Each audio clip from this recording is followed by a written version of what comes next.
پنجاب کے ایک چھوٹے سے گاؤں میں ہرے بھرے کھیتوں اور بہتی ندیوں کے درمیان بسے ہوئے ہردیپ سنگھ نامی ایک عاجز سکھ کسان رہتا تھا۔ ہردیپ پورے گاؤں میں اپنی مہربانی، حکمت اور سکھ اصولوں میں اٹل یقین کے لیے جانا جاتا تھا۔ اس کے دن اپنے کھیتوں کی دیکھ بھال اور اپنے ساتھی گاؤں والوں کی کسی بھی پریشانی میں مدد کرنے میں گزرتے تھے۔ ایک سال گاؤں کو شدید خشک سالی کا سامنا کرنا پڑا۔ کھیت سوکھے ہوئے تھے اور ایک زمانے میں بہت سی فصلیں مرجھانے لگیں۔ گاؤں والے پریشان تھے کہ آنے والے مہینوں میں وہ کیسے زندہ رہیں گے۔ مایوسی کے اس وقت میں ہردیپ کا ایمان متزلزل رہا۔ وہ گرو کی تعلیمات اور برادری کی طاقت پر یقین رکھتے تھے۔ ہردیپ نے گاؤں کے گردوارہ میں ایک میٹنگ بلائی اور جمع ہوئے گاؤں والوں سے خطاب کیا۔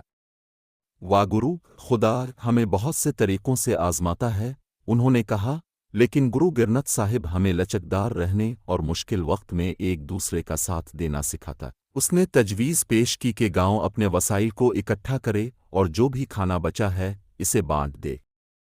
انہوں نے بارش کے لیے واگوروں کی برکت حاصل کرنے کے لیے روزانہ دعاؤں کا اہتمام کرنے کا مشورہ بھی دیا۔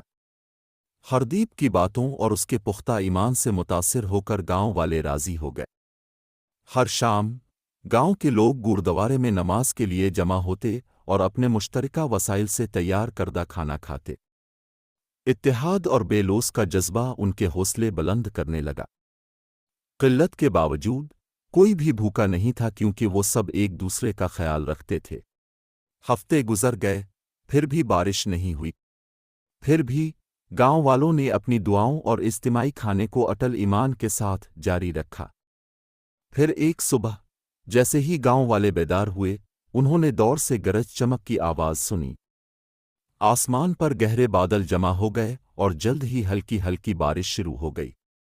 بارش دنوں تک جاری رہی، کھیتوں کو بھرنے اور کنویں بھرنے لگے۔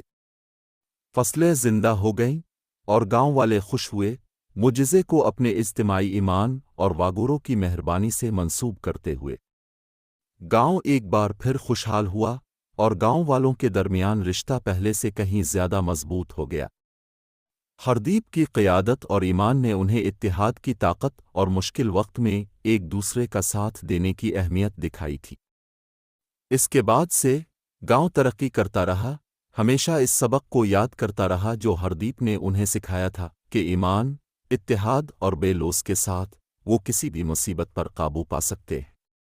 ہردیپ سنگھ اور گاؤں کے ایمان اور لچک کی یہ کہانی نسل در نسل گزری ہوئی ایک پیاری کہانی بن گئی جو ہر ایک کو برادری میں پائی جانے والی طاقت اور گرو کی تعلیمات پر اٹل یقین کی یاد دلاتی ہے۔